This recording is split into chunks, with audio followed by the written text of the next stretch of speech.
انشاءاللہ. جب تک یہ سانسیں چلتی رہیں گی نماز کے پابند رہیں گے. اور یاد رکھنا جس دن گناہوں کو چھوڑ کر اپنا رشتہ مدینے والے مصطفیٰ سے جوڑ لیں گے اللہ اسی دن تمہارے سر پہ عزت کا تاج عطا فرمائے گا. اس لیے کہ ہم کسی بھی دور میں جیسے آج ذلیل و رسوا ہو رہے ہیں ایسے ذلیل و رسوا کبھی نہیں تھے. اسی نے کہا تھا طریق مصطفیٰ کو چھوڑنا ہے وجہ بربادی. اسی سے قوم دنیا میں ہوئی بے اقتدار. اپنی خوددار بنے زندہ دل بنے حضور کے غلام بنے. اپنے سینے میں قوم مسلم کی محبت پیدا کریں.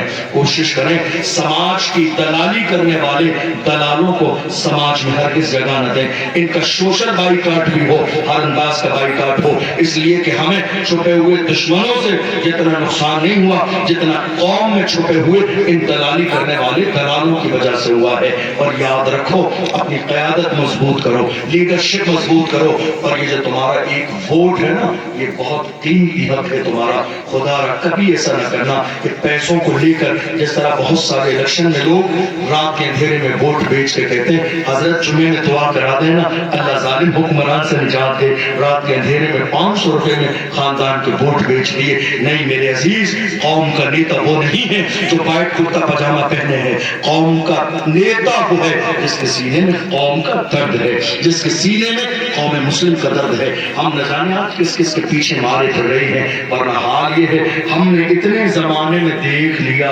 ہماری بات کرنے والا اس ملک میں صرف ایک ہی ہے. ہم نے اتنے زمانے میں دیکھ لیا. الیکشن کا دور گزرا ہے الیکشن آئیں گے جائیں گے. میں کوئی سیاسی بات نہیں کر رہا ہوں جو دل کی بات ہے جو پورا ملک جانتا ہے جو دشمن بھی جانتے ہیں اپنے بھی جانتے ہیں بیگانے بھی جانتے ہیں. ایک ہی ہے بولنے والا. بات نماز کی ہو بولنے والا ایک ہی ہے. بات قرآن کی ہو بولنے والا ایک ہی ہے. بات دل کی بات ہو بولنے والا ایک ہی ہے. پہلو خان کی بات ہو بولنے والا ایک ہی ہے. تبریز انصاری کی بات ہو بولنے والا ایک ہی ہے. آصفہ کی بات ہو بولنے والا ایک ہی ہے. وہ ایک ہی مرد قلندر ہے جس نے پارلیمنٹ میں بل پھاڑ دیا. وہ مرد قلندر جس کے سر پہ نقش نالے مصطفیٰ کی ٹوپی موجود ہے. ہم سمجھ گئے جو مصطفیٰ کا وفادار ہوتا ہے وہ قوم کا غدار کبھی نہیں ہو سکتا.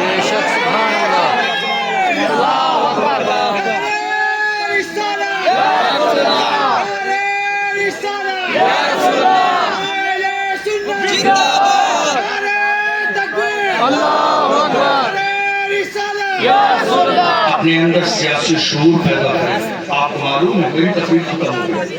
ابھی تھوڑی دیر پہلے نماز مغرب کے بعد سرکار سہیل ملت جامع حنفیہ رضویہ مانک پور شریف حضرت مفتی شاہنواز اظہری صاحب جو آپ کے علاقے کی ماشاءاللہ ایک بڑی عظیم شخصیت ہے اور بہت قابل عالم دین اور بہت بڑا کام دین سنیت مسلک کے اعلیٰ حضرت کر رہے ہیں. ان کے ادارے میں حضور سہیل ملت تشریف لا رہے تھے. چند منٹ کے لیے دعائیہ جملے فرمانے کے لیے آپ رکے تو آپ نے نصیحت فرمائی. آپ جانتے کیا فرمایا؟